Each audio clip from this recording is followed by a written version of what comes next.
Oi, o Sem Censura está começando agora. A família brasileira já passou por várias mudanças e passa constantemente por várias mudanças, né? Já se fala há muito tempo na nova família, já famílias com filhos de casamentos diferentes, pais e mães separados, ex-cunhada, ex-sogra, ex-isso, ex-aquilo, só não tem ex-filho. Todos convivendo debaixo do mesmo teto, entre outros arranjos. Há espaço até para casais que escolheram não ter filhos. O dilema é encarar o preconceito que ainda existe nesse caso.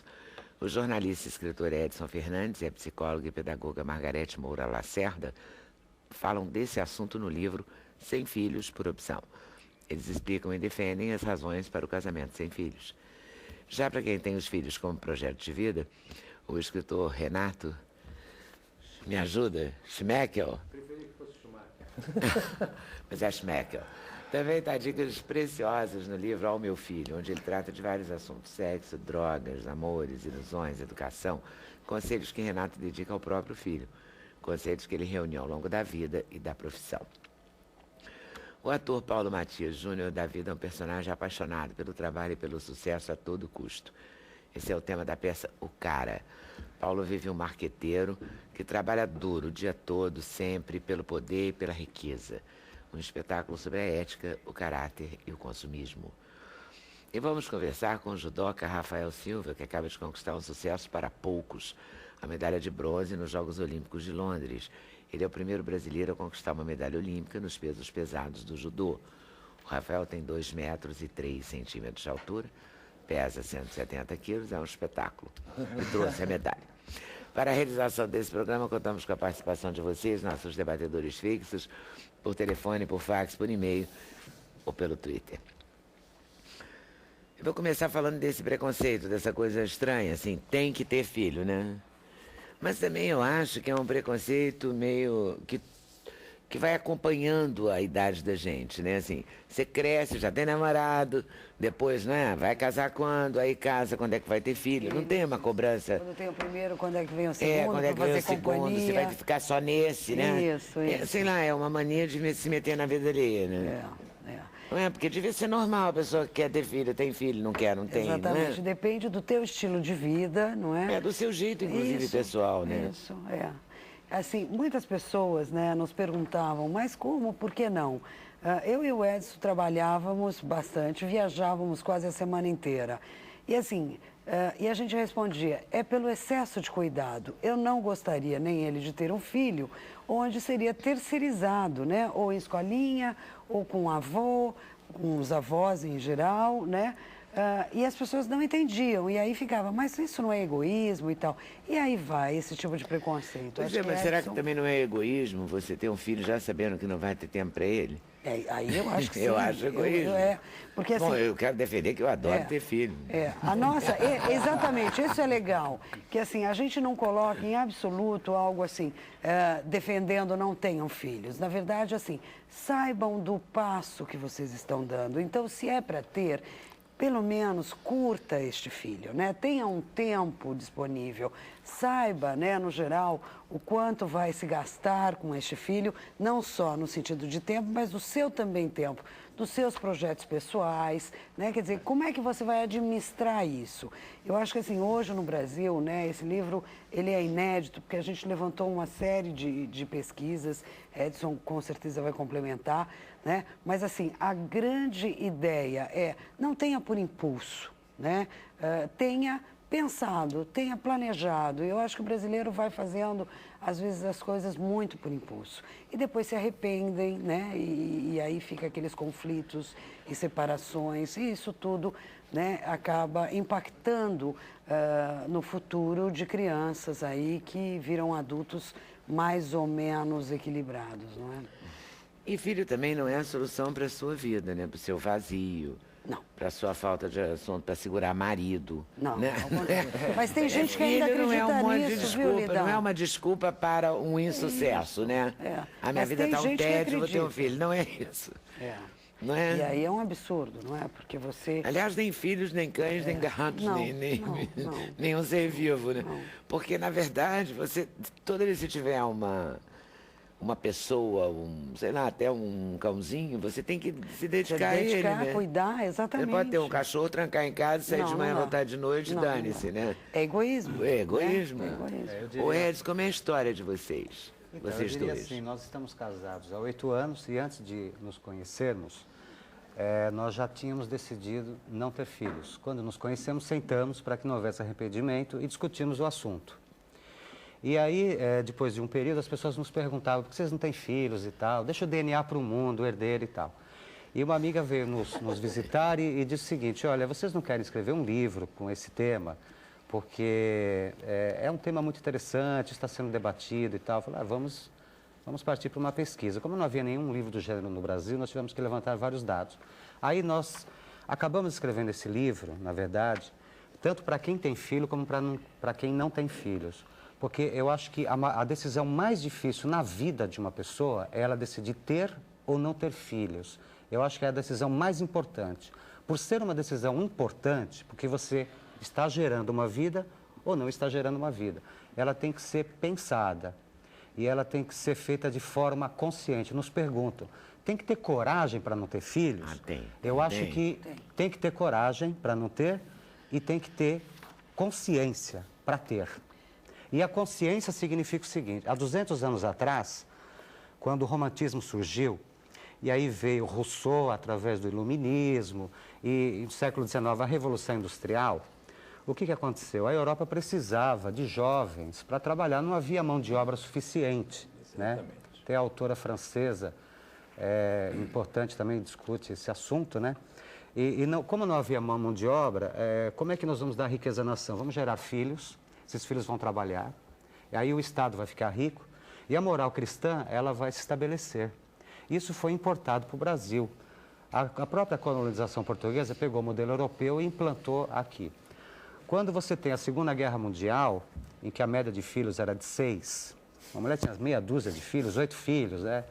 Era quase um time inteiro, né? Daria uma boa quantidade de judocas, não é? Nosso grande amigo Medalha. A mulher, ela teve que rever seu papel na década de 60, quando surge a pílula anticoncepcional. E o uso da minissaia também. Então, você vai ter uma sexualidade assumida e você vai ter o uso da pílula anticoncepcional em que ela é decidida. Não quero ter filho agora, mercado de trabalho, etc. Quando você tem o avanço dos anos 70, 80, a quantidade de mulheres que entram no mercado de trabalho é muito grande. Hoje, para a gente ter uma ideia, 45% da população economicamente ativa é representada por mulheres, a grande maioria. Sendo que, de universitários, 60% são mulheres. Então, a mulher, ela estuda mais do que o homem, em termos de quantidade, e em termos de qualidade também. Eu diria que eu sou professor, eu tenho muitos alunos muito bons, mas eu tenho alunas maravilhosas também que fazem, assim... A questão do empenho. A questão do empenho. Então, você tem uma mulher que hoje diferente. Por outro lado, você tem o segundo elemento, que é a tecnologia e a globalização. A globalização, ela permite que você tenha a questão da cultura, economia e política mais integrada. E a tecnologia vai criar essa rede de comunicações. Com isso, as pessoas ficaram mais informadas. Apesar das pessoas ficarem mais informadas, elas se ligaram mais entre si, formando outros tipos de casamentos, como casais homossexuais, como, por exemplo, 22 milhões de mulheres são provedoras do lar, elas bancam o lar no Brasil. O modelo tradicional da família perfeita, pai que trabalha, a mulher que fica em casa e os filhos que vão para a escola. Esse modelo, ele é o menor que existe no Brasil hoje. Então, você tem novos arranjos familiares, entre eles, quase, eu diria, um número, 17% de casais sem filhos no Brasil. É um número muito grande, 17% de casais sem filhos. E mais de 6 milhões de solteiros que moram sozinhos, sendo que a maioria são mulheres. Então, você tem uma outra realidade. Você tem mulher que mora sozinha, você tem um monte de gente que não quer ter filhos, você tem várias pessoas que querem ter filhos. E ter filhos é algo importante, tem que ter filhos. Só que, quando você tem a mulher que entra no mercado de trabalho, ela tem uma outra posição. Depois você tem a globalização e a tecnologia, que demarcam um território. Você vai ter o último elemento, em que você vai ter tanto o modelo do imaginário da família patriarcal indo para o ralo, tá? Que é o quê? É o conflito que essa tecnologia e a globalização leva. 7 bilhões de habitantes, poluição no planeta, recursos escassos e a coisa mais importante, violência. O Brasil teve 83 mil crianças espancadas o ano passado. E aí nós nos perguntamos, até no livro, será que esses pais tiveram amor suficiente para dar para os filhos? Acho que não, né? Espancar a criança é um ato de covardia. Então, as pessoas, para tomar uma decisão dessa, no século XXI, porque é diferente de 20 anos atrás, o cenário é outro. É uma decisão política, não é só uma decisão individual. A pessoa, quando toma uma decisão para ter filhos ou para não ter filhos, ela está se posicionando politicamente perante ao mundo. Não existe o melhor, existe a consciência que eu tenho sobre isso. Qual é a consciência que eu tenho que ter? Quanto custa um filho hoje? Diferente de quando nós aqui éramos crianças, né? Pra você ter uma ideia, a classe média, ela gasta R$1 milhão dos 0 aos 22 anos de idade. Eu vi ontem uma matéria dizendo que eram 2 milhões. 2 milhões, Até depende da 23 classe anos. social. da classe A chega a 2 média milhões. gasta isso. Agora, só para você ver, Agora, o também eu acho básico que é não 1 é milhão. uma escolha. Quando você faz uma opção dessa, será que a pessoa é uma pessoa assim mais conscienciosa, digamos, até faz uma opção com todos esses elementos.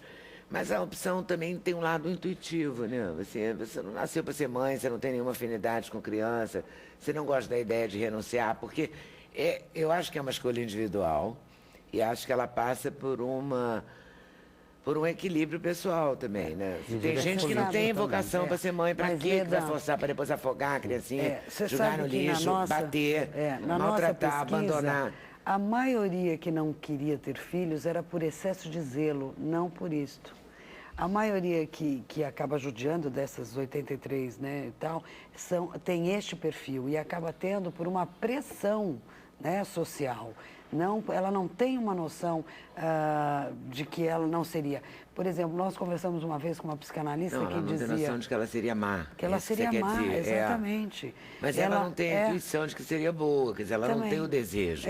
Mas Porque ela eu sofreu uma suponho pressão. Que o Renato tenha esse desejo, né? Tenha tido esse É uma desejo. história que vai ao encontro da história do Edson e da Margarete, porém, aos 39 anos de idade, mudei. E aí eu vou falar um pouquinho sobre Pois isso é, quando for. mas você tem direito de mudar até, né? De Essa ideia. psicanalista, ela Mas falava que... essa obrigação de ter filho é terrível. é que eu acho complicado. É terrível. Ela dizia que tem um monte de mulheres que gostam muito da época em que estão grávidas, mas a hora que vem o filho, ela se perde. Né? Quer dizer, ela acha bonita a gestação e na hora ela não consegue assumir. Eu né? acho que o grande papel do livro de vocês é exatamente meio que dar uma liberdade para a pessoa que não não somos quer ter robôs, filho, né? falar, olha, eu tenho gente que também pensa assim, é possível não ter, né? Eu não sou obrigada a ter. E também Porque pensar ter a longo filho por prazo. pressão deve ser um bonde, né? Existe Porque uma é para coisa... sempre, você imagina, para quantos sempre. filhos tem na sua casa? Nenhum. Não, na sua casa, a sua mãe. Eu era filho único. Você é filho único? Isso. Olha isso. Você não tem filho? Não, ainda não. Não, ele não bateu os irmãos. Não. Não, porque você tem que ter uma vocação, né? Sim. E eu acho Você que vai assim, perder coisas, você vai ganhar coisas, como tudo, toda opção que você faz, toda escolha. toda escolha, exatamente. É uma Tudo tem escolha. consequência, né? Mas assim, eu acho que um ponto Mas eu legal... acho que é a escolha de mais consequência na vida. Eu acho que é você pensar no mundo Ter atual, filhos, Leda. né? Eu acho. E você lembrar que daqui 20 anos, essa pessoa é muito bacana agora. Você ter filho é bonitinho, é legal e tal. Daqui Qual a é a 20 anos é melhor. perspectiva dele?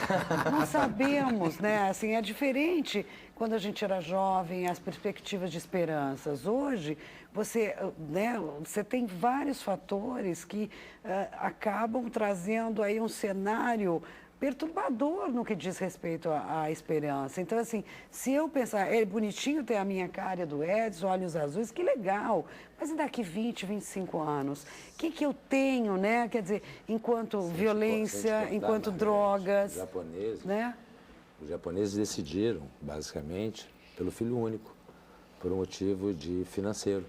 Tipo, se eu tenho R$100, para que eu vou deixar 50 para 2? É mais fácil deixar 100 para 1. 100 para 1. Entendeu? E poder dar uma boa também, criação. E até a questão do excesso de população no Japão. Mas essa questão das drogas, os Escassez de recursos problemas... naturais. Você também é? Sou. 2 filhos únicos aqui. Mas eu sou filho único porque meu pai morreu cedo, minha mãe Só teve um padrasto quando eu tinha 13 anos. Então, eu perdi um irmão na gravidez dela, 3 anos antes de mim.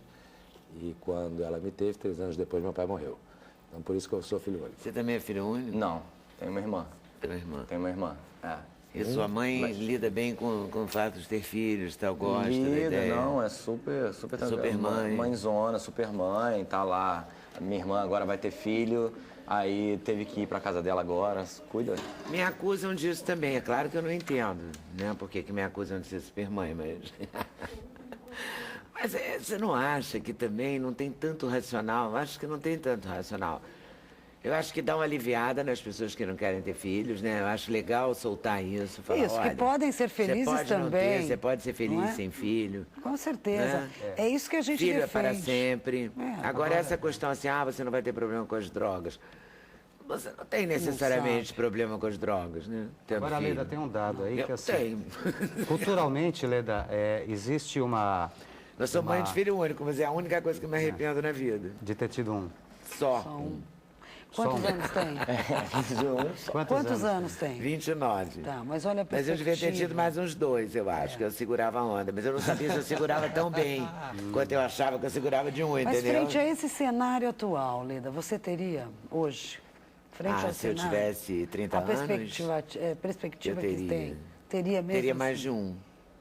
Teria pelo menos 2. Tá. Eu acho que você fica menos sufocante. Você sufoca menos, entendeu? A questão do Sabe, assim, único. e você consegue, sei lá, eu acho que divide um pouco. É muito afeto, né? Todo Não? mundo fala muito Mãe isso, de filho único não é muito afeto? Verdade. Não é? Cuidado é excessivo, né? Não é? Todo mundo fala muito isso. São raras as pessoas que conseguem perceber as qualidades de ser filho único. O filho único, ele geralmente é criado mimado, de alguma forma. Mas, de certa forma, ele aprende que ele vai ter que vencer por conta própria. Então, geralmente, muitos filhos únicos são muito empenhados, entendeu? Porque eles falam assim, eu não tenho ajuda, eu não tenho irmãos. Os pais, às vezes, falecem, entendeu? E eles, de certa forma, têm uma carreira bem-sucedida ou uma vida social, porque eles sabem que estão sozinhos. E, por eles se acharem, vou ser bem sincero aqui agora, como é meu livro, e é politicamente incorreto, por eles se acharem o máximo e por acreditarem nisso, quem acredita, chega. E são poucas as pessoas que elogiam os filhos únicos. Eles sempre falam que teria que ter um irmão para compartilhar, saber dividir. Eu concordo. Mas ser filho único traz por consequência uma autoestima enorme que ele acaba colocando em prática na vida no futuro. Essa foi a minha escolha independente. Vou voltar aí, tá? Peraí. Independente. Você só tem um filho. Só tenho um filho, mas porque me separei também. Certo? Porque todo mundo tem as suas explicações, né? Claro. Claro. Mas eu sou, por incrível que pareça, a favor de filho único. Filho único. Sou. Eu conheço muitos irmãos, mas muitos irmãos que mal se ligam. Muitos irmãos eu que também. não ajudam aos outros. Mas tem irmãos também que se dão super bem. Que tem. Porque tudo depende da construção, não é? Tudo, depende de tanta Eu coisa. acho que depende da mãe. Eu tenho irmãos- Isso aí eu acho que depende Não, da eu mãe. conheço A irmãos que se- construção, né? A união dos filhos. Não, mas eu tenho assim, irmãos que se gostam. Só que pelo mundo corrido hoje, cada um tendo que chegar ao seu sucesso financeiro, eles mal se ligam, mal se veem, mas se gostam. Quando se veem, se abraçam. Mas não existe aquela coisa que eu tenho, acho que, apesar da minha descendência alemã, eu tenho um pouco de italiano, não existe aquela coisa mafiosa que eu gostaria, tipo, sabe? Todos por um, né? Que nem os Três Mosqueteiros, um por todos. Vocês 5 se ajudam sem parar. Tem Isso até uns a gente não vê ditados, né? muito. Você e seu irmão e seu primo. Depois você e seu irmão contra o seu primo. Tem umas coisas assim tem umas coisas. que vêm, né? Em Agora, determinadas isso, culturas, né? isso não é em detrimento... Porque você e seu irmão é uma coisa, a maior ligação que tem. E às vezes você tem irmão e não é a sua maior ligação. Isso não é em afetiva. detrimento de irmãos, de vários irmãos que se deram muito bem na vida, mas é que ninguém defende o filho único. Então vamos lá, você vai defender o filho único. Como a gente tem vários, tem filho único aqui, filho Eu único. sou filho único. Filho de Margarete não. Não. O Paulo tem uma irmã e está bem. Super bem, super bem. Super bem, tá vendo? tudo isso é subjetivo. individual, É subjetivo demais, né? completamente. Eu falo no meu livro. Meu Eu livro vejo irmãos que se repleto dão de- assim, né? Que são vejo irmãos um também que cutícula, assim, brigam né? pra caramba. É. Não separa de jeito nenhum. É uma E tem barata irmãos que também, brigam, né? que... pô, É, não tem irmão muito- que não se fala, tem irmão que briga, tem irmão que não briga, tem tudo no mundo. É claro. Né? Aliás, tem tudo mesmo. Não é? Tem de um Como tudo. diz Caetano, todo mundo de perto. Ninguém de, De perto, perto é muito ninguém é normal. normal, né? né? Antes de mais nada, eu Por que queria... você decidiu fazer esse livro? Se você me permite, eu queria, antes de mais nada, dar uma boa tarde para os telespectadores da TV Brasil, a você e ao pessoal que está atrás das câmeras, porque eu acompanhei o nascimento do programa com a Lúcia Leme, porque meu amigo trabalhava na produção na antiga TVE, né, que é a TV Brasil, e eu queria parabenizar as pessoas que estão atrás das câmeras e que conseguem fazer as emissoras e os programas fluírem tão bem. Eles O barato merecem. da televisão é esse. É que não é isolado, não é igual ao jornal, que você vai você e um bloquinho, né? Se um bloquinho, uma caneta, você faz uma página do jornal. É ou não é? Televisão não, você e um bloquinho não faz nada. Né? Porque televisão é coletivo, é muito legal E isso. desculpa, qual era a sua pergunta? Que eu Agora esqueci. eu quero saber por que você escreveu o livro. Né? Bem, eu tenho, infelizmente, 4 objetivos, vou tentar ser conciso nos 4, né? O principal deles é o seguinte: eu acho e percebo que a juventude atual, apesar dos temas low profile e politicamente correta, está extremamente competitiva. Além disso, eu sou da crença de quanto mais inteligentes são as pessoas, no caráter brilhante, eu chamo da inteligência de Einstein, a inteligência dos grandes mestres, né? Do Oscar Wilde, por aí vai, a gente pode passar por muitos, Beethoven. Essa inteligência, ela vai na direção oposta, na minha opinião, não 100%, da inteligência emocional. E eu já percebo no meu filho, com 8 anos de idade, um leque, né? Uma falta dessa inteligência emocional de conseguir conviver na sociedade. E, por coincidência, o pai foi exatamente assim. Ou por coincidência, ou por DNA. Eu não posso reclamar da minha carreira como executivo de marketing de grandes empresas multinacionais e grandes empresas nacionais. Não posso reclamar quando larguei para ir para o mercado financeiro, depois, onde tive um certo sucesso, e posso hoje me dedicar a escrever esse livro. Mas, basicamente, uma coisa eu tenho certeza. Aquela frase, não me arrependo de nada, para mim é 100% mentira. Eu me arrependo de muita coisa. Dentre elas, nunca fiz mal a ninguém, mas fui muito pouco considerativo com as pessoas, que me ajudaram muito. Surfei quase que sozinho em todos os meus desafios. Me sinto hoje, aos 47 anos de idade, de certa forma, separado, solitário, porque, não querendo me comparar a Einstein, mas proporcionalmente, eu também acho que não tinha essa inteligência emocional. Então, eu escrevi esse livro basicamente para explicar para o meu filho. Meu filho, um dos capítulos, né, em que eu falo sobre a vida de Beethoven, que acabou ficando com um sobrinho, que pelo temperamento de Beethoven tentou cometer o suicídio. Graças a Deus a bala entrou de um lado e saiu do outro. E eu comento, meu filho, na minha opinião, hoje em dia, não vale uma nona de Beethoven se aquele garoto tivesse morrido. Entendeu? Falo da mesma forma de Einstein, que deixou o filho no manicômio, esquizofrênico louco, e foi tocar a vida e pronto. E Oscar Wilde, que tinha problemas em ser homossexual, né? Não estou querendo dizer com isso que todos os gênios do passado não tiveram inteligência emocional. Mas é muito comum você ver pessoas de inteligência um pouco aguda terem dificuldade de se relacionar. E esse livro, basicamente, eu me demitifico completamente todos os erros que cometi, e ensaios para eles, né? E para ele e para os outros filhos que possam a poder se beneficiar do livro. Eu, mais ou menos, me demitifico em relação a isso, dizendo que não basta ser somente inteligente. Meu filho já aparenta ser um garoto muito inteligente, um gêniozinho, só que a gente já percebe uma dificuldade dele em conviver na escola com os amigos, sabe? Sabe aquela coisa de já com 8 anos ainda bater nos amigos, sabe? A gente já percebe uma certa dificuldade emocional nele, não como a minha. A minha eu acho que foi impagável. Quando da minha... Você foi um chefe como arrogante? Eu diria, Leda, que aos meus... Eu cheguei muito alto, muito cedo. Aos meus 29 anos, meu ego não cabia nesse estúdio, né? Então, a questão não era arrogante. A questão era que eu tinha... É que eu era maior que isso.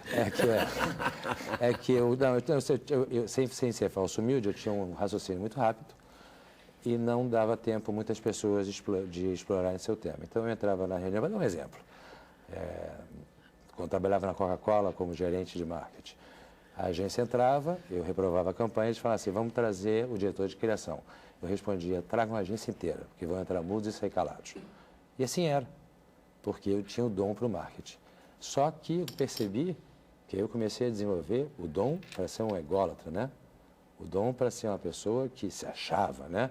Como não bastasse, hoje moro em São Paulo, né, e falar que o carioca se acha, eu definitivamente me achava. E eu não fiz mal, posso dizer, hoje, tranquilamente, a nenhuma pessoa que eu me lembre.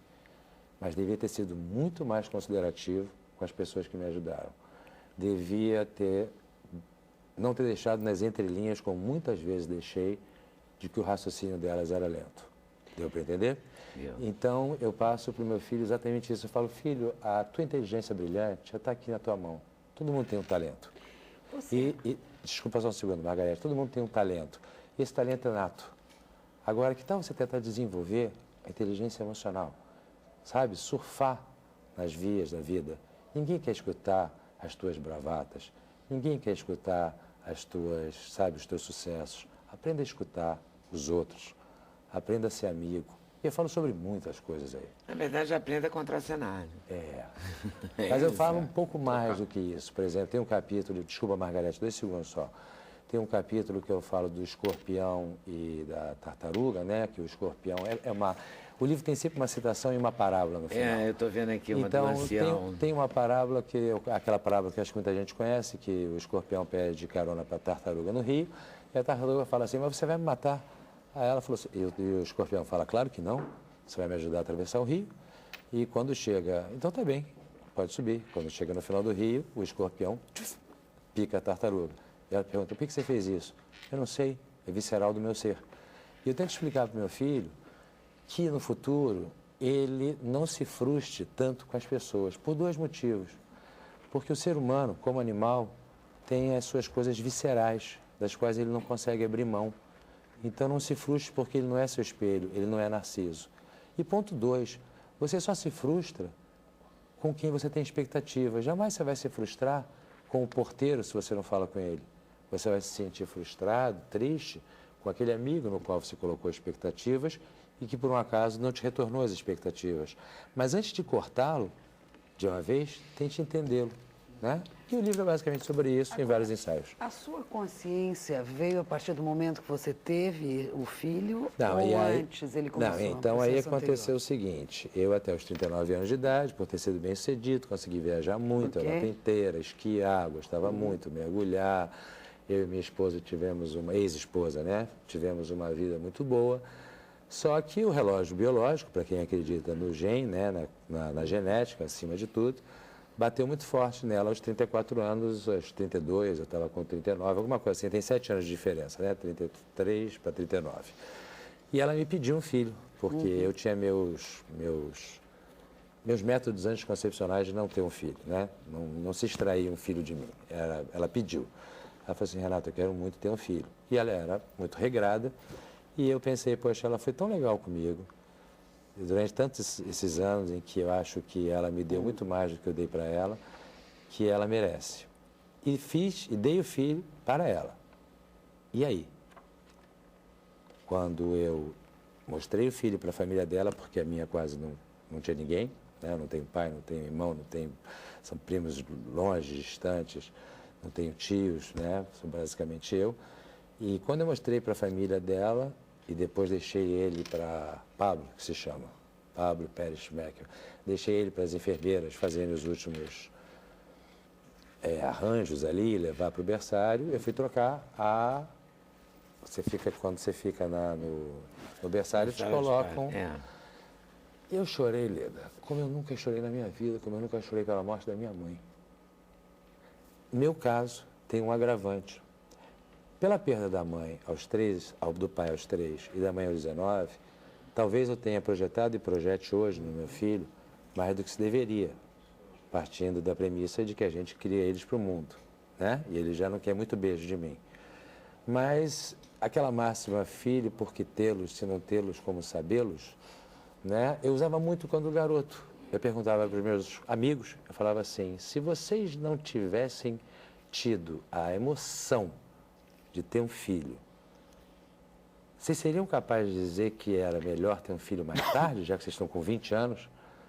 E nenhum conseguia responder.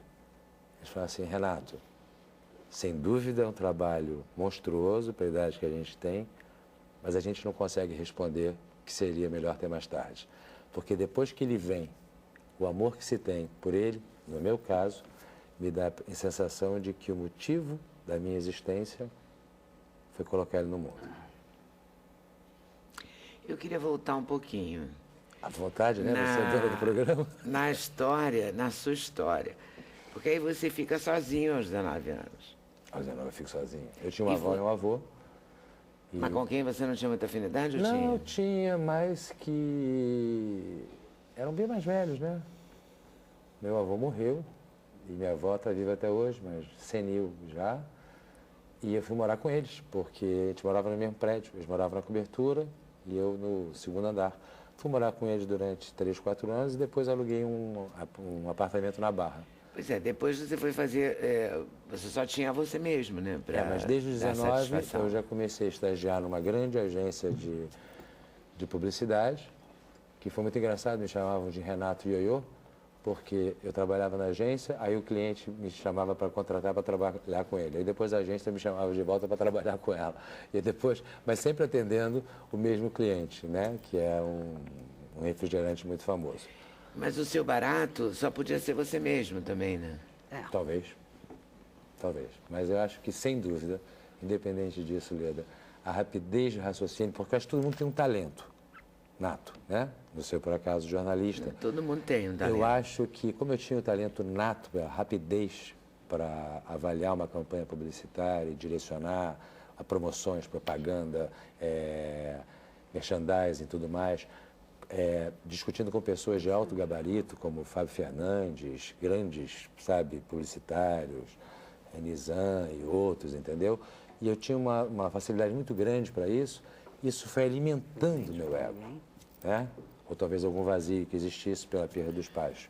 Tudo isso somado. Né? Então eu falo para o meu filho o seguinte, filho, papai vai tentar, e está tentando ainda se curar. Agora, para você eu te aconselho que pense um pouquinho sobre isso. Eu acho que se ele absorver 10% do livro, já está de bom já tá tamanho. bom. E o outro objetivo foi ele ter um pouco do conhecimento de quem foi o pai dele, porque eu não tive conhecimento nenhum. Então, as histórias sobre meu pai, comandante da Marinha, eram assim, marinheiros, vamos pintar o navio. Mas, comandante, a água está muito fria. Para mim, não. Aí os marinheiros todos pulavam. Comandante, vem um helicóptero correndo, o senhor precisa operar de apendicite agora. Ele está trazendo anestesia porque o senhor não vai aguentar. Tem álcool no navio? Cachaça. Me enchem um copo d'água e embebedem uma camisa. Podem operar sem anestesia. Foi as histórias que eu conheci do meu pai. Imagina crescer com isso. Quer dizer que só eu sou pecador? Deus me livre. Só eu sou pecador? Papai... E você nunca pensou em fazer análise? Eu pensei? Acho que eu nunca pensei em largar. É diferente. Apesar de eu... Porque com uma história dessa, né, amigo? Ou você faz análise ou você Acho que eu nunca pensei em largar, apesar de eu ter... Porque se você perseguir esse ideal aí... Exatamente, é difícil. Não é? Você acha que com esse livro você consegue chegar para o seu filho e falar, olha, eu errei, eu estou mais humano, eu errei sim, eu não falo que eu fui arrogante ali, ou eu fui ególatra aqui, mas eu avancei? Quer dizer, eu cresci, eu mudei, eu falo para ele... pisoteei minha vaidade, sei lá. Não, eu falo para ele o seguinte, em algum momento... Eu falo para ele o que Buda falava, né? Buda foi muito inteligente quando ele entendeu o ego. Mas eu acho que, aí eu costumo brincar com Buda, né? Eu falo assim é simples, né? E se eu virar uma planta e não tiver emoções, né? Vou ficar fumando maconha o dia inteiro, eu não vou sofrer, né, Buda? Genial o que você descobriu. Né? Ou seja, que matar o ego virando uma planta é fácil, né? Mas o genial dele não foi isso. O genial dele foi dar o seguinte conselho, você nunca vai conseguir matar seu ego. apenas o observe. Para que ele Mas você pode administrar. para que se dissolva nos piores momentos em que você o estiver utilizando. Então, eu não tenho a pretensão de dizer para o meu filho que eu estou curado. Eu falo para ele, continuo em processo. E continua em processo e, teoricamente, muito pior do que gostaria de estar. Volto aí daqui a pouquinho. Vou fazer um intervalo e a gente volta já já. Sem Censura, no programa da TV Brasil.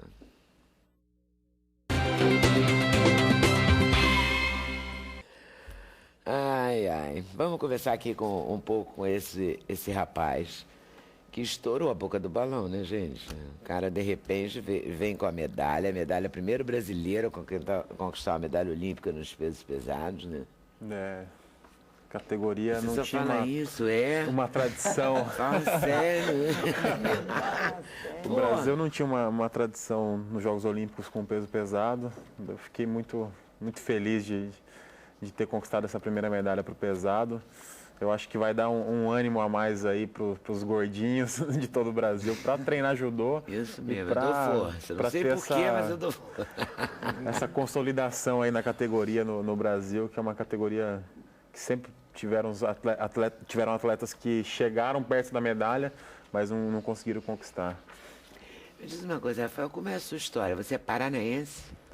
Eu nasci em Campo Grande, mas minha mãe se mudou para Rolândia, que é uma cidade próxima a Londrina, no Paraná, e eu fui criado lá até os 18. Aos 18 eu mudei para São Paulo, só para treinar judô e fazer faculdade. E desde então lá eu entrei para as categorias de base da seleção brasileira e estou lutando até hoje. Mas você foi lutar judô por quê? Você era agressivo? Sua mãe te botou no judô por quê? Porque mãe faz essas coisas, né? Eu treinava... Esse aqui vai para natação porque tem asma, não tem isso? Esse aqui é muito agitado, vou botar no judô para descarregar a energia. Eu treinava karatê quando era pequeno, dos 5 aos 13 anos mais ou menos. Mas porque você gostava? Eu gostava. Meu avô me colocou no karatê e com 13 anos meu professor mudou de cidade, parou de ter karatê, começou a ter judô lá. E eu comecei por gostar de arte marcial. Estamos já em Rolândia nesse momento. Isso, ainda em Rolândia. E depois eu fui bem numa competição, um brasileiro, um professor de São Paulo me chamou para fazer um teste lá no Projeto Futuro. E eu comecei a morar em São Paulo, fui em busca do meu sonho de um dia chegar a uma Olimpíada, de um dia ser um atleta de ponta. Mas você é um cara enorme, então... Assim, nas festas, no colégio, tem uma coisa assim, você não tem cara de que sai brigando, você tem cara mais doce. Não, sempre tranquilo. Eu tive que trabalhar muito esse lado de ser um pouco mais agressivo. Eu sou filho único, então não tive que dividir nada com o irmão, não tive que brigar com o irmão. Então isso me deixava tímido, me deixava pouco agressivo. Eu tive que trabalhar muito esse lado para... Você teve muito carinho, assim, em casa? Bastante. Você Muito falou mimado. Meu avô, né? Meu avô. Pois é, meu avô, você morava com os avós e com a sua mãe? Sempre juntos? morei com os avós, minha mãe já faleceu há uns 3 anos. Sim, mas quando ela não era morava com a minha mãe e com morava meus todo mundo avós. junto. Os avós e ela e você? E meu pai, eu não tive a convivência com meu pai desde que eu nasci, então... A criação mesmo foi com os avós e filho único ainda. Pois é, então, afeto... O Cazuza me dizia em entrevista, eu tenho essa entrevista, eu adorava quando ele falava isso, mas eu não entendia direito na época, eu só fui entender depois que eu tive filho. Ele dizia que fazia análise por excesso de ego e por excesso de afeto. Que era muito afeto para um filho único, sobrinho único, neto único. Então, ele dizia isso, que era excesso de afeto. Os avós deixarem eu mudar para São Paulo sozinho, só para treinar, foi complicado. Mas a partir que eles viram que eu queria mesmo, que não ia tirar da minha cabeça isso... Eles queriam que você fizesse o quê? Estudasse o quê? Queriam que eu ficasse morando lá no Paraná, fazendo faculdade lá, e eu não me via enquadrado dentro de uma sala... mexendo com papel o dia inteiro, num cubículo, eu ia ficar doido. Então eu gostava muito do esporte. Que você estudasse o quê? Eu gostava muito de computação, né? Então eles queriam que eu fizesse uma engenharia da computação ou sistemas de informação, mas eu não me via trancafiado numa sala. E você acabou estudando alguma coisa? Eu estudei educação física, sou formado. Lá em São Paulo eu fiz a faculdade. Eles me obrigaram em uma condição para ir para São Paulo, eu tinha que estudar. Então eu fui para lá treinando muito à tarde e à noite e estudando de manhã. E quando é que você sacou que podia ter uma carreira mesmo no judô? Eu fui indo bem nas competições de base já. Quando eu cheguei em São Paulo, eu classifiquei para um Pan-Americano na Venezuela, júnior, e fui campeão. E a partir daquele momento eu decidi que era essa vida que eu queria, viajar, competir, que eu gostava muito de treinar e gostava muito de viajar também, conhecer lugares novos. Isso me... E a agressividade você tratou como? Você produziu ela em você como? O que você pensa na hora que você tá lá lutando e vai ganhar essa luta? Então, hoje... É preciso ter um ódio no coração para ganhar uma luta de judô, não? No começo, sim. É. Você tem que querer mais que seu adversário, né? Aí Principalmente você pensa no cara que chamava de gordinho de baleia, rolho de poço no colégio? No começo eu usava esses artifícios de, o que me deixa com raiva? Então eu vou pensar nisso para lutar, para ser agressivo. Mas hoje eu vejo que eu não preciso essa ativação, pegar esse link. Esse gatilho. Que é mais técnico, Hoje eu né? consigo ser agressivo sem apelar para o lado emocional, sem ter ódio. É só agressivo na luta mesmo. Então eu não penso mais nesses artifícios para poder ser agressivo. É mais técnico, né? É mais fácil, eu consigo entrar na luta, me focar bastante naturalmente já, E de você tanta faz, que competição. tipo de preparação você faz antes da luta? Você come bem? Eu como bem, Como bem o que você quer, por exemplo, sei lá, Paraná. Paraná me lembra Santa Felicidade. Lá em Curitiba. Mas é um estado de comidas espetaculares, assim, restaurantes bons e tal. Aí você vai para São Paulo, que é outro centro, né? Então, eu de trabalho com gastronomia. E você é peso pesado, então você não tem o problema do peso leve, né? De ter o corpinho, né? Você pode chegar a X peso.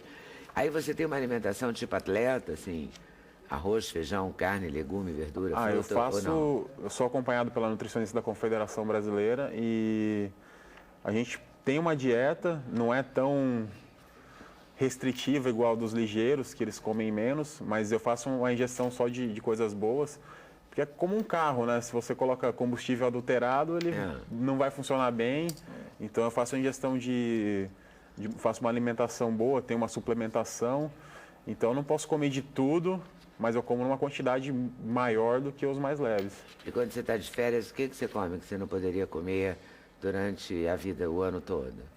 Tem uma hora que a gente, né, chuta o pau da barraca, sei lá como é que Então, fala. quando eu vou para casa, tem aquela comida de vó, né? Ela prepara um monte de coisa, eu saio de lá, quase que eu volto rolando para São Paulo. E o que é a comida de vó? Ela prepara, tem churrasco e faz um monte de coisa, lasanha, e é um monte de... tudo misturado e tudo comidaria. junto. E come muito. Então é o sal que te pega, não é o doce. Eu gosto mais de salgado. O Felipe Kitadai do 60 é mais doce. Ah, é? Pequenininho não fica sem doce. Você nem liga, você vai no sal mesmo. Eu Pratão, vou no né? sal, pratão. Pratão. Também tu treina a beça? Treino bastante. Quantas horas? Mais ou menos 6 horas por dia. É tempo, né? Então é de segunda a sábado ralando, descansa no domingo. E vai de manhã, de tarde, em 2 turnos? 2 turnos. Tipo o quê? 8, 9 da manhã até... Então, eu faço um treino das 9 às 11h30, mais ou menos. Aí vou, almoço, aí tem o treino à noite, descanso à tarde, tem o treino à noite lá no Pinheiros. Tu dorme de tarde? Não gosto de dormir porque te deixa mole Pesado. para treinar à noite. Então não durmo à tarde não, dou uma descansada, tento não dormir. Essa rotina aí. E a rotina alimentar é o prato tradicional do brasileiro? Ou ela, sei lá, faz uma opção assim, brócolis e couve-flor tem prioridade? O que faz uma alimentação saudável, boa, né, forte para um lutador do seu porte? Então, o Brasil, a combinação de arroz e feijão é excelente, né? Eu gosto bastante e depende do dia, eu faço a opção por carne vermelha. Quando eu faço musculação, eu posso comer carne vermelha, que é uma carne que tem um pouco mais de gordura. E alguns dias da semana eu tenho que fazer a ingestão de carne branca. Então tem todo esse cardápio, eu tenho que seguir certinho. E inclusive em Londres, a gente estava com a nutricionista lá, ela tinha arroz e feijão todo dia, a gente tentou manter ao máximo a alimentação parecida com a do Brasil. Então, todos esses detalhes foram importantes para a conquista das medalhas, né? Você sabe que o jornalista, quando se trata de esporte olímpico, é meio assim distraído, né? Eu acho. Porque a gente olha os jornais, os cadernos de esporte o ano todo, eles tratam do futebol. Futebol. Não é? No máximo, o dia que Hipólito consegue aparecer assim, não é? Uma coisa rara. Ou porque caiu ou porque ganhou, né? Porque também tem isso. É nesses dois veios. Você tinha certeza que estava preparado para ganhar uma medalha? Ou você tinha só a esperança? Ou você tinha uma convicção de que está no seu momento, você está na flor da idade para o seu esporte? Eu tinha uma confiança muito grande. Eu estava em terceiro no ranking mundial, classifiquei para as Olimpíadas em terceiro. E eu tinha feito competições muito boas nesse ano, no começo do ano. Tinha ganho o Masters, que era o top 16 da categoria. Ganhei o Grand Slam, fiquei em segundo no Grand Slam de Paris.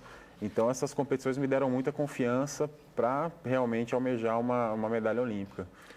E eu fui muito confiante para lá. E você já tinha todos os patrocínios que você ostenta aí nessa camisa? Esses são os patrocínios da confederação, né? Patrocínio pessoal eu não tenho nenhum ainda. Então, quem te sustenta? Quem sustenta é a confederação, que com esses patrocinadores eles Fazem um salário pra você? conseguem viajar. Mas te dão um salário? Me dão um salário... quando você está entre os 20 do ranking, você começa a ganhar um salário da confederação. E hoje eu sou patrocinado também pelo Exército Brasileiro, sou sargento, terceiro sargento.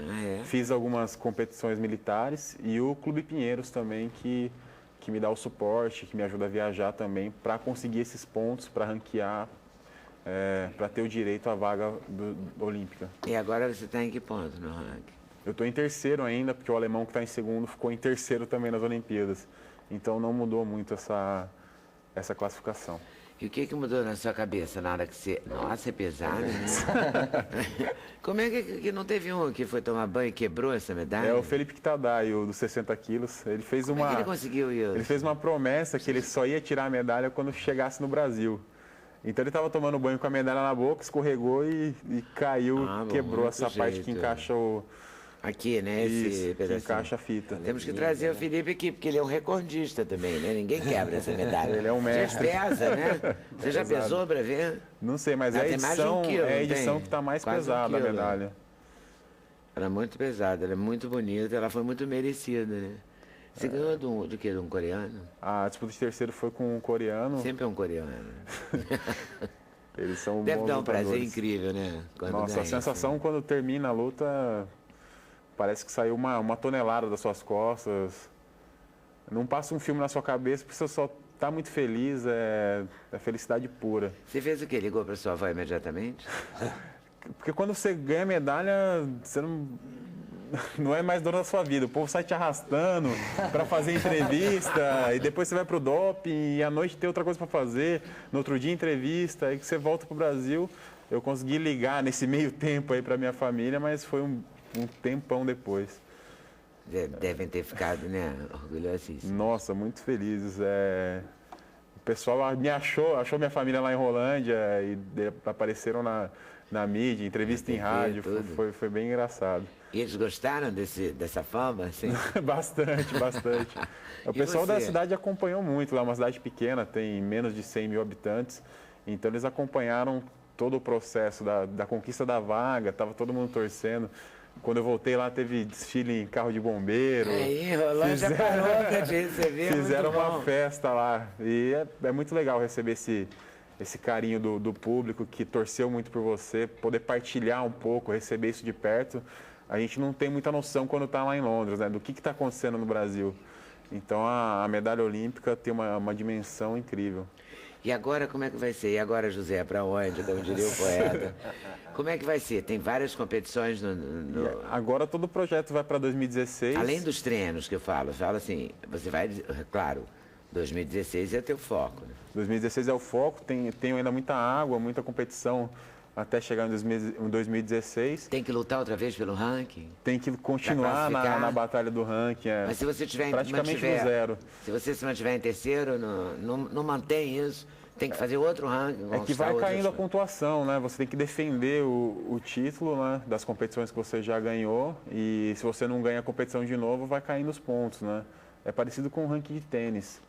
Então você tem que estar sempre competindo, sempre rodando para poder manter seus pontos. Ah, mas você vai ganhar, né?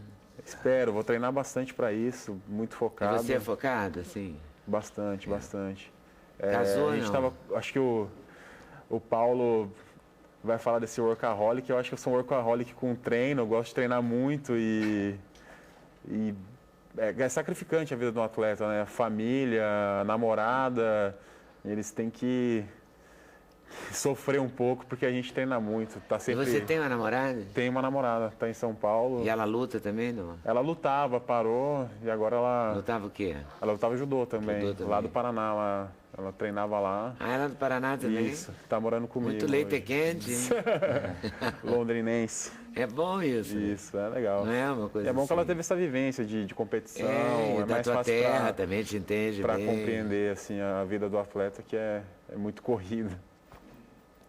Mas você vai ao cinema, vai a algum lugar, Gosto vai a show? bastante. Eu sou mais caseiro, assim, não gosto de balada, eu prefiro teatro, cinema. Então, quando eu tenho um tempinho ali, eu gosto de fazer esses programas mais tranquilos.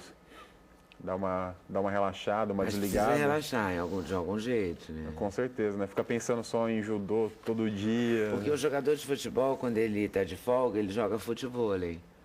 Então ele não está de folga, né? Na minha opinião. Mas ele joga com o maior prazer, né? Você pode ver na televisão, né? Romário, esse povo que gosta mesmo. Quando o Romário era atleta, né? Eu suponho que continue mais ou menos assim, fazem uma partida entre amigos, né? Curte isso. O que faz você não vai chamar seu amigo para lutar e dar nele, né? Não. Então, e o que você, nos momentos de folga, você esquece o judô? Eu tento esquecer, não pensar em judô, vou pro cinema, teatro, gosto de ler livros. namorar mesmo. Namorar também, então tem que dar essa desligada, porque senão ficar doido, né? E a próxima, é verdade, a próxima competição sua, o que a gente vai torcer agora? A por próxima você? grande competição vai ser um Mundial por equipe, vai ser na Bahia em outubro. Então, conto com a torcida de todo mundo aí. Claro, Brasil, já por equipe, quem estará na equipe? Acho que o Thiago Camilo vai estar, Leandro Guileiro. É basicamente o time que foi para Londres, né? Então Essa o Brasil. menina Sara Menezes também foi um barato, né, a vitória dela. A Sarinha, grande campeã, veio do Piauí, continua treinando e morando lá. É uma história incrível da Sara. As histórias são muito incríveis. Eu li sobre o rapaz das argolas, que agora eu vou esquecer o nome dele. Arthur Zanetti. Arthur Zanetti. O Zanetti, o pai parece que fez as primeiras argolas para ele treinar. Quer dizer, é uma coisa toda do sacrifício também, né? Não é assim, falar, ganhou uma medalha, mas ralou pra caramba, né? É o jeito Não rala. difícil, né? É Tem que difícil. ralar bastante. É o desejo do atleta mesmo, de ser vencedor, de querer conquistar, de querer defender o Brasil. Isso é o espírito olímpico. Acho que com as Olimpíadas aqui em 2016, o brasileiro vai poder vivenciar de perto esse espírito olímpico, as outras modalidades e vai aprender bastante com isso. Com isso. E pode aprender a também valorizar esse esporte. As empresas, os governos. Com certeza, Né? com Todo certeza. mundo junto, porque senão não, atleta é construção, né? E o Carreira esporte de individual atleta, é não que traz muita medalha, né? É. Tem que ter uma atenção especial Também. com os esportes Algumas individuais. confederações estão mais bem desenvolvidas, né? Como o vôlei, você mencionou, né? É verdade. O Mas é vôlei, esporte coletivo. Eu fico mas é também esporte coletivo. Agoniada Guaraci com esse Nunes povo que é na muito natação. valoroso, mas que se passa um perrengue, né? Demais. Para treinar, para ir numa Eu sei competição. disso porque durante muito tempo Claro, vem te vários pediram patrocínios. Guaraci Você negou Nunes. deu o patrocínio. Fala sério. Você sabe, o único patrocínio, o único que eu neguei na vida, mas que fazia também, eram as placas de campo de futebol. Eu falava, por que eu preciso escrever Coca-Cola? Aí todo mundo já sabe que é Coca-Cola. Por que tem que placa de campo mas de isso é futebol? uma estratégia, Mas era uma realmente é estratégia verdade. que vinha e na época a gente fazia muito. Mas eu raramente neguei um patrocínio. E por Guaraci Nunes, que também é da Confederação de Natação, tem algumas, né? Tem algumas confederações que já estão mais desenvolvidas que as outras, né? E algumas têm Tentam fazer um caminhado. trabalho profissional, né? É. Tem algumas confederações que Ainda estão engatinhando. mas Acho que esse incentivo é muito importante porque é oneroso o atleta viajar, rodar com uma equipe inteira. E as empresas que dão esse incentivo acreditam muito no Brasil, né? Acho que essas Olimpíadas de 2016 vai ser um marco no esporte brasileiro e vai mudar muita coisa. Tomara em Deus. Intervalo de novo? A gente volta já já. Eu vou voltar conversando com o cara. Sem censura, o programa da TV Brasil.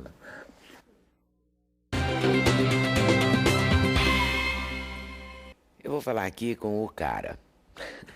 Paulo Matias Júnior. O Paulo está fazendo essa peça, O Cara.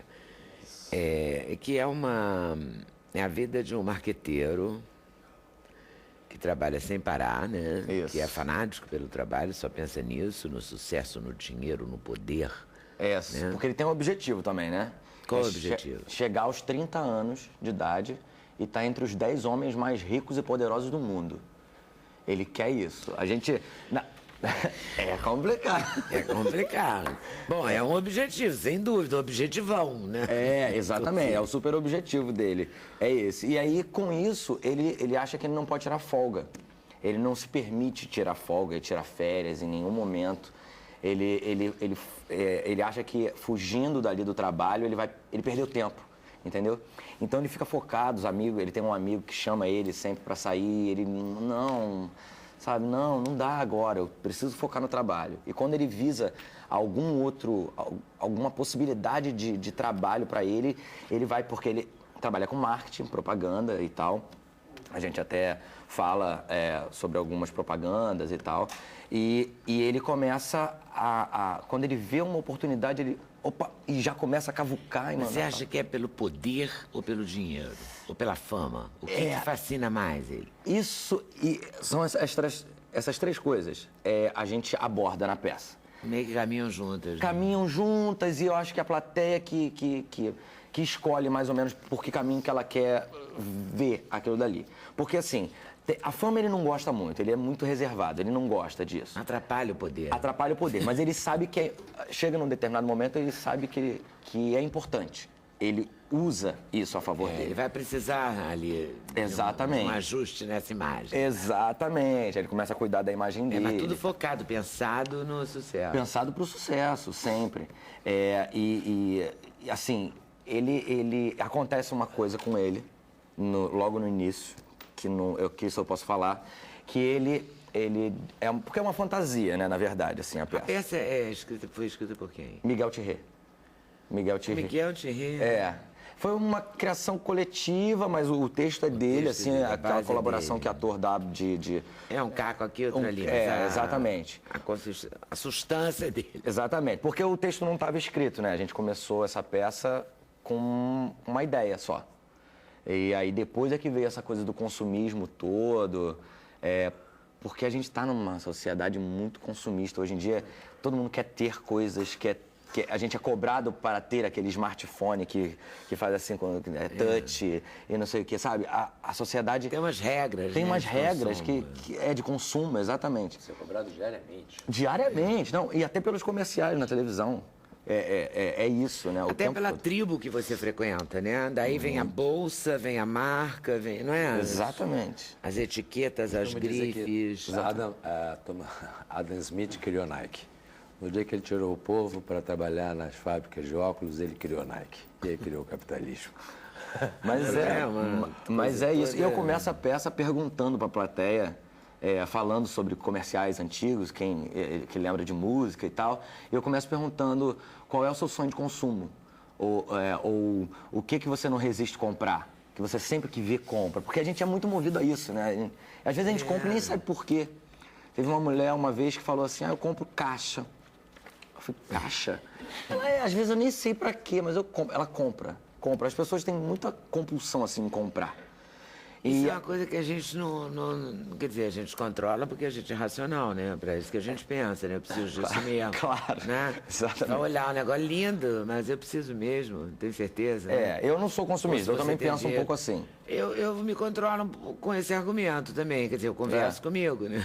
Exato. Eu me divirto, Nilda. Eu costumo entrar em algumas lojas, que eu não vou citar o nome, aí eu pergunto, quanto é essa calça? Aí me respondem assim, 1.400 reais. Não é a loja, não, a calça. Pô, que tal chegamos ao nível... E falar de preço alto, às vezes a gente chega numa loja e tá custando... Tá lá dizendo 50% de desconto, e só porque tá 50% de desconto, não importa quem tá achando caro mesmo com 50%, a gente vai e compra aquele negócio ali. A gente não, mas acho que a maioria age dessa forma. O consumo faz parte. Então me vê também, 2. Né? Ah, tá com 50%, me vê 2. Compra mais. E como é que o teu personagem se relaciona com a família? Pois, Esse workaholic, que não Então. tem tempo pra nada, né? E a família? A gente construiu uma história inteira e na peça, é claro que a gente não conta tudo, porque a peça começa com ele com 27 anos e termina com ele com 30, né? Ele com 30 anos. E o passado dele é o seguinte, ele foi criado pelo pai, só, filho único. Mais um filho único aí, né? Criado pelo pai só, perdeu a mãe cedo. E o pai era porteiro de uma escola particular para crianças milionárias. E ele podia estudar na escola porque era filho do porteiro, entendeu? Tinha bolsa e estudava na escola. Só que ele era sacaneado pelas crianças milionárias todas, porque era pobre, não tinha isso. As crianças falavam, tem um helicóptero. E aí ele não tinha. Porque eu fui de lancha para não sei para onde, ele não tinha e tal, não sei o quê. É mesmo que as crianças não quisessem provocá-lo, provocariam só contando o que tinham. Só contando que tinham, exatamente. Estão fazendo as férias. Eu fico sempre pensando nisso, né? Um cara vai fazer pobre as- que vai estar no colégio de muito rico. E aí, nas férias de um e as férias do outro, deve ser um conflito isso. Foi pra Disney, foi pra não sei pra onde, esquiou, não sei porque aonde. vai esquiar, né? São coisas assim muito... Um dia meu filho foi chamado para casa de uma amiguinha em São Paulo. E eu fui buscar. Eu não encontrava a Rua Suécia 49. Até me dar conta que a Rua Suécia 49 era o quarteirão dos Jardins. Então, isso existe. Era a casa. E aquilo eu falei, meu Deus, isso aqui é um jardim, isso aqui é Disneylândia da menina. Porque às vezes as coisas são tão faraônicas. Exatamente. E isso, a gente chega nesse ponto. Ele começa a perder a noção. E aí, porque ele começa comprando coisas que ele sempre quis. Ele sempre quis ter aquele helicóptero que o garoto falou, ele vai e compra o helicóptero. E aí ele quis, o outro que tinha lancha, ele compra uma lancha, compra não sei o quê. Só que ele acaba não usando nada disso. Porque ele só Ele tá trabalha. trabalhando. Ele não usa, mas ele tem. Ele compra um carro, ele compra não sei o quê, só que ele não sabe dirigir, ele não tem tempo. Ele não usa, mas é dele, sabe? Compra uma casa gigantesca com uma piscina, com não sei o quê. Nunca entrou Na piscina. Sabe? Essas coisas... Tem gente assim, né? Tem gente Isso é assim, muito mas a gente real, tirou né? tudo Num isso de certo verdade. sentido. Pena não pode falar os nomes, né? Não pode. Mas assim, nem mas a gente tirou falaria, isso de mas verdade. É real isso. É real, sim. Tem gente que nunca entrou na piscina. Isso acontece. A gente tirou isso. É uma piada, o pessoal ri, mas é verdade, sabe? É verdade. Mas o que eu ia falar, assim, a história é desse marqueteiro e ele vai para ele se vê obrigado, ele ganha um prêmio de publicidade. E ele se vê obrigado a ir num spa para executivos. Ele não quer ir nesse spa. Só que ele tem um piripaque lá e tal, e quando ele vê, ele já tá nesse spa. E aí ele tira essa folga. Só que ele descobre que quando ele volta dessa folga, ele também volta. Ele perde esse tempo que ele viveu. Por exemplo, Ele não aprendeu nada no spa. Não, ele aprende, ele relaxa tudo. Só que ele volta um dia. É como se fosse de volta para o futuro, entendeu? Ah, tá. Ele volta um dia. Ele vive aquele dia de novo. Aí ele, fui pro spa e tá acontecendo tudo de novo que aconteceu comigo. Aí ele descobre que indo para esse spa, ele volta e pode tentar fazer de novo o que ele estava fazendo. Por exemplo, ele faz uma propaganda que deu errado. Ele vai pro spa, ele volta 2 dias na vida e pode fazer de novo a propaganda. Chamam de novo ele para fazer. É uma ficção, claro.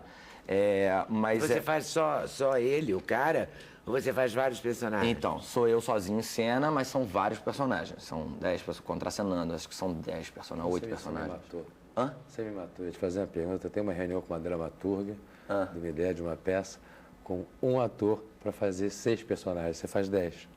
São 10. É porque às vezes faz multidão também, mas são 8 Mas com você faz... certeza. Eles entram na história, Entram na contracenando? história, eu contraceno, eu converso eu com Tipo o quê, comigo mesmo. além do cara? Tipo o melhor amigo dele, que é o Mentira.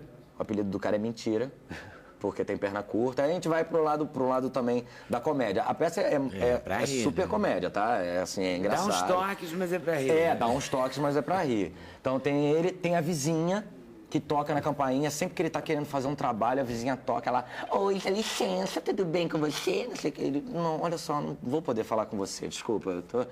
E ela tem uma conversa, ela sempre atrapalha ele ali. Você faz a vizinha? Eu faço a vizinha, eu faço tudo. Eu faço todos. Então tem a vizinha, o cara, fala mais. É, o amigo, o cara, né, que é o Getúlio Batista, o nome dele. A vizinha, a empregada dele, que esses 4 personagens são os personagens mais... Ah, não, E tem o empregada? guru. Como é que é a empregada? A empregada é uma Jacira. A Jacira que ela fala não entende nada, aquelas línguas de... Porque eu já tive uma empregada que era assim, não entendia nada do que ela falava. Ela até... Porque eu sei que é muito simples, né? Simples o quê? Eu não entendo nada que ela fala. Mas aí tem essa empregada, tem o guru, que é o cara do spa, que é o dono do spa, lá, que é o guru, que é todo... Ah, sim, tudo, pra ele tudo é relaxante e tal. E outros personagens que vão passando, que permeiam a história toda. Tem um VTzinho, vamos conferir? Vai, tem. Vamos ver. Você me vai embora. Ah, mas é bicho do mato mesmo, né? Largue essa vida de hamster, rapaz. Vem viver um pouco. Olha isso, olha isso aqui. Mulheres, champanhe, bebamos a isso. Campanha internacional. Uma campanha. Quem é que vai fazer uma campanha internacional? A Jesus aqui.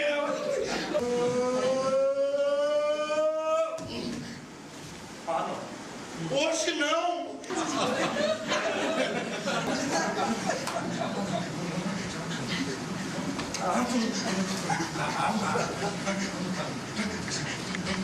Ele pela mão e levar ele para uma trilha. Por quê? Onde é que você tá? Por quê? Ih, danado. Cadê você? Quando ele chega a uma praia, ele achou que ele estivesse na sete, ele achou que era uma praia, água azul, bebê, aquela areia branquinha.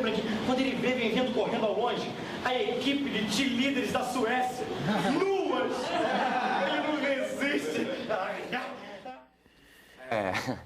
É uma loucura ver teatro filmado, mas Mas é engraçado. Eu vou cortando de um personagem pro outro. Sem sair do palco. Hã? Sem sair do palco. Sem sair do Você palco. faz só na voz, você não troca de roupa? Não troco de roupa nem nada. É teatro físico, assim. O Miguel tem essa pesquisa há alguns anos. Essa família, aliás, trabalha horrores. O Miguel é dos que mais trabalha na família. Com certeza. Ele veio aqui até pouco tempo, né? Falar de outra toda peça. hora ele vem, mas vem falar de outra peça. De outra peça, Por sim. isso que eu tô falando. Que ele Sim, trabalha, eu não sim, consigo acompanhar. Mas tem que ir lá ver o cara. Vou lá ver o cara. Intervalo de novo, a gente volta já já. Sem censura no programa da TV Brasil.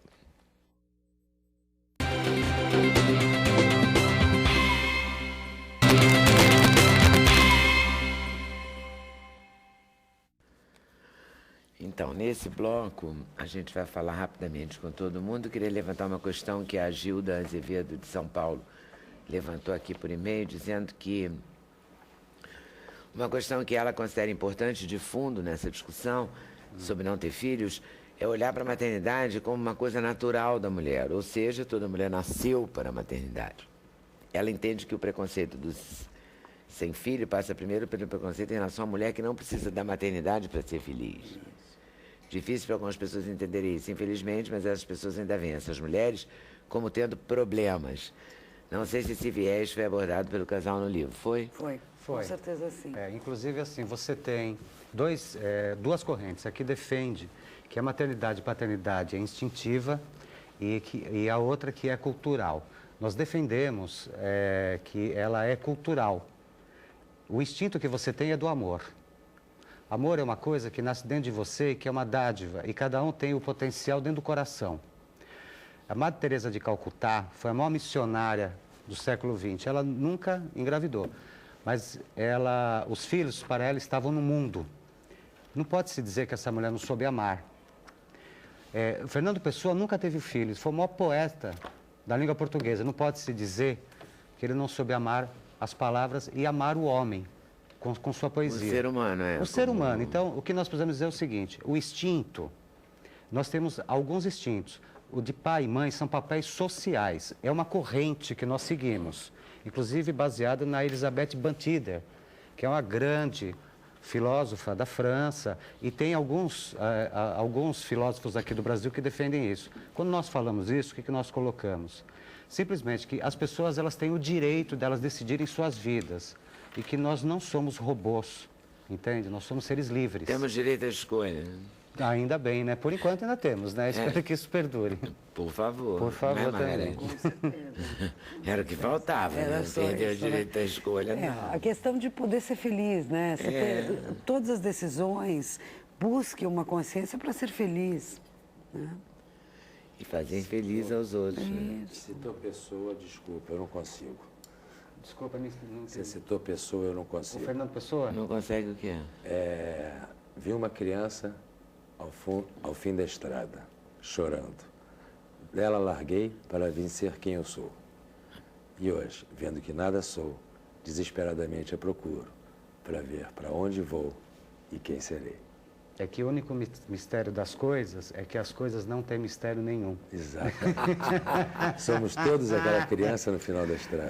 Gostei desse embate poético. Não é? Já que estamos diante de um rapaz que faz embates que dão medalhas, né? A poesia também dá muitas medalhas, né? E faz a gente muito feliz. Tá aqui o nosso Rafael com a sua medalha, sua pesada medalha. Espero que é a primeira? Olímpica, primeira Olimpíada, primeira medalha. Também está bem, hein? Primeira Olimpíada, primeira medalha. Espero que você ganhe muitas outras. Espero também Medalha. treinar bastante. Você tem um isso. quadro, assim, uma casa, tem uma... Então, meu avô, ele tem quase um museu lá, ele guarda as medalhas, recorte de jornal, então ele fica cuidando lá e quando vai alguém em casa visitar ele, ele mostra a medalha e fala como é que foi, mas é uma gracinha lá. Que bom, né? Gente, o orgulho de você, gente boa deve ser ele, né? Muito, muito. Ele que cuida do museu Rafael Silva. Parabéns, Rafael. Obrigado. Renato, você fica nesse livro, cadê o livro? Você fica nesse livro ou... Não, eu quero só mostrar aqui. Então, tá. Você fica nesse livro ou você segue em frente? Eu acabei fazendo uma parceria com o escritor Júlio Rocha, em que eu vendi o enredo, e como ainda não tinha arte de escrever, que é complicada, deve estar sendo lançado em breve. E amanhã eu tenho uma reunião com a dramaturga Cristina Teixeira, que ficou muito tempo na Europa, inclusive aquele ator que ganhou o Oscar, o Discurso do Rei, que eu não lembro o nome dele agora, encomendou uma peça para ela. E, por curiosidade, eu também fiz o enredo e estou discutindo com ela amanhã se ela quer escrever o roteiro, porque uma coisa é escrever um livro, outra coisa é escrever entrada e saída de peça. Primeiro tratamento, agora, segundo, isso foi terceiro. porque eu acabei gostando da... Então você abandona o mercado financeiro, não é mais Não executivo? necessariamente, o mercado financeiro hoje em dia, com as tecnologias... Você faz pela internet? Você faz pela internet, são muito... Qual é a aplicação boa nesse momento, então? Nesse momento? É claro, já que você está aqui. Olha, se eu pudesse dizer, já está um pouquinho tarde, mas o melhor investimento que existe é comprar moeda de ouro, verdadeira. Só que tem que colocar embaixo da cama, né, ou num cofre. E... É mesmo? Você gosta do ouro como investimento? Mas ouro ou prata. Mas você não gosta da barrinha, você gosta da moeda? Da moeda. Não, isso dizem que, sem nenhum preconceito, pelo amor de Deus, quem entende de dinheiro. É o que os judeus estão fazendo há uns 2 anos. Mas eu não tenho nada disso. Gente, onde é que compra moeda de ouro? Nunca me ocorreu isso.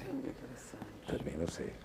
Eu nunca vi. Mas é um caso. Também não sei, mas é alguma coisa a se pensar. Interessante como investimento. Primeiro economista que vier aqui, eu vou perguntar para ele. Posso ler uma coisa do meu livro, rápida? Que na Depois que o Paulo disser o horário da peça e o teatro. Isso, a gente tá então com O Cara, no Teatro Net Rio, que é ali em Copacabana, na Siqueira Campos, aqui no Rio de Janeiro, de quinta a domingo, quinta, sexta e sábado às 9, domingo às 7. Até dia 2 de setembro, falta pouco aí, é uma curta temporada, a gente fez sucesso no centro da cidade, fomos para lá, para Copacabana, e estamos indo bem bacana. Tá todo mundo convidado, quem quiser comparecer lá, você também. Vai ser um prazer, eles estarão lá, manda um abraço pro nosso Thierry. Mando sim. Né? Que é outro que trabalha beça. Também aprendeu com o pai, com a mãe, com a avó. Né? Aprendeu bem. Com certeza. Ô, Renato, Quanto tempo você acha que leva isso? Então, em 2 segundos eu vou pular os parágrafos. Tá. Isso não é da minha autoria, é de Fênix Falchini. E começa o livro assim, eu vou pular os parágrafos para ser bem rápido. Ao meu filho, eu lhe dei a vida, mas não posso vivê-la por você. Eu posso mostrar-lhe caminhos, mas não posso estar neles para liderar você. Eu posso mostrar a diferença entre o certo e o errado, mas não posso sempre decidir por você. Eu posso lhe dar conselhos, mas não posso segui-los por você. Eu posso aconselhá-lo sobre amigos, mas não posso escolhê-los por você. Eu posso informá-lo sobre álcool e drogas, mas não posso dizer não por você. Eu posso ensiná-lo sobre a gentileza, mas não posso forçá-lo a ser gentil. Eu posso falar-lhe da vida, mas não posso dar-lhe a vida eterna. Eu posso dar-lhe amor incondicional por toda a minha existência. E isso eu farei. Te amo, seu pai. Tá bom. Obrigada a vocês por terem vindo, a vocês por estarem nos assistindo. Boa tarde, boa noite, até amanhã, se Deus quiser, aqui na TV Brasil. Valeu!